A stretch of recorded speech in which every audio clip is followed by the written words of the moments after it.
Մայրաթոր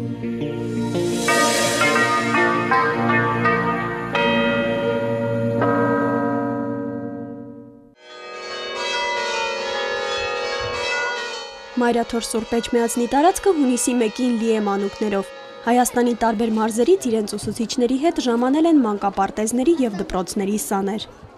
Հունիսի 1-ին երեխաների պաշտպանության միջազգային օրվա առթիվ Հայոց Հայրապետը օրհնեց Մայրաթոր այցելած մանուկներին։ Սուրբ Էջմիածնում էր նաև Հայաստանի Հանրապետության կրթության ու գիտության նախարարը։ Մայր տաճարում օրհնության արարողությանը հաջորդեց վերջերս անցկացված հանրապետական մրցույթի եզրափակիչ իրադարձությունը։ Մայրաթոր Սուրբ Էջմիածինը կարևորելով մատաղ սերնդի կրթության և դաստիարակության գործում հատկապես ուսումնական հաստատությունների առաքելությունը, այս տարի առաջին անգամ Հայաստանի Հանրապետության կրթության և գիտության նախարարության հետ իրականացրեց լավագույն տնօրեն և լավագույն դաստիարակ հանրապետական մրցույթը։ Հայտեր էին ներկայացրել նախակրթարանների 44 տնօրեններ և 76 դաստիարակներ։ Մրցույթը իր տեսակով շատ յուրօրինակ էր, ինքնատիպ էր։ Նման մրցույթ դեռևս չէր եղել ընդհանրապես, այն երևի իմ գիտակցական կյանքում ամենախիստ քննությունն էր, որին ես մասնակցեցի։ Հաղթողներին պատվոգրեր, գրքեր և դրամական պարգևներ շնորհեցին վեհափառ Հայրապետն ու նախարար Արմեն Աշոտյանը։ Վեհափառը նաև պատգամ հղեց մասնակիցներին։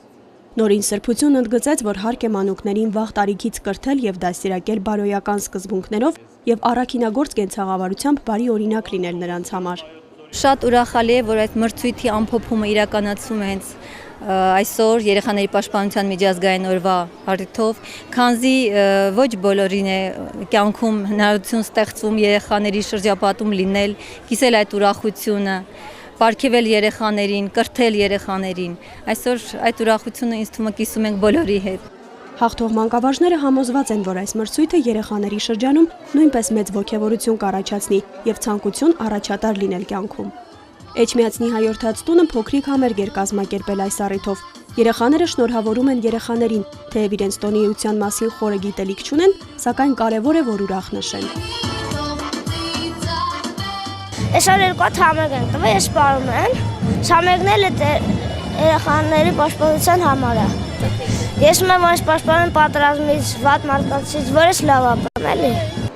Վեհափառ Հայրապետը բարձր գնահատեց նաև կրթության ու գիտության նախարարության համագործակցությունը և եկեղեցուն ցուցաբերած աջակցությունը։